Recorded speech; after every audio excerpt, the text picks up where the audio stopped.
Halo, selamat datang lagi di kelas nulis memoir.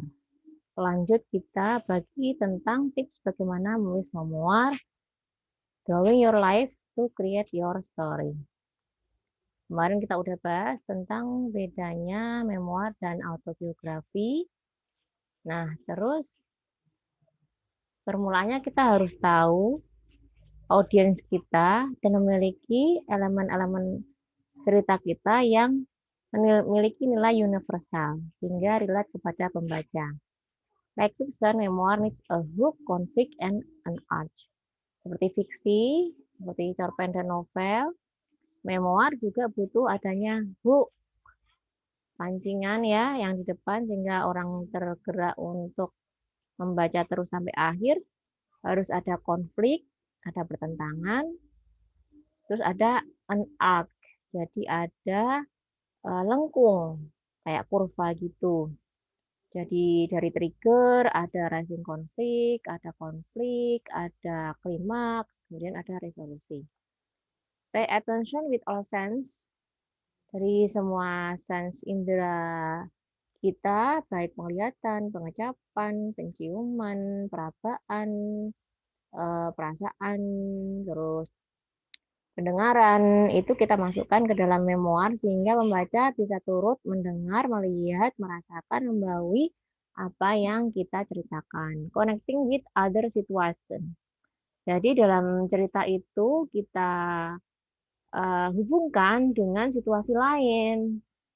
Bisa kita lihat dari situasi yang up to date, aktual, ataupun dari situasi-situasi di masa lalu yang mengandung nilai-nilai yang sama dengan situasi kita. Bring note everywhere. Jadi kita bawa note, catatan ke mana aja. Kalau sekarang mungkin note ada di HP ya, kita bawa gadget, ada note-nya. Setiap kita melihat sesuatu yang menarik, kita perhatikan, terus kita tulis. Suatu saat catatan-catatan itu bisa kita kembangkan untuk bahan pengembangan memoir kita.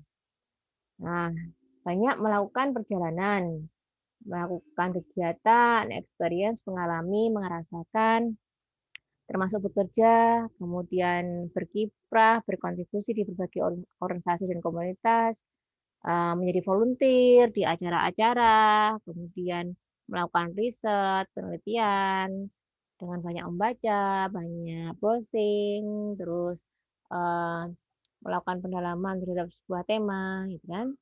Kemudian isi emosi kita ya supaya ketika kita menulis memoir itu ada emosi-emosi yang bisa kita rangkumkan di sana, kita celupkan di sana.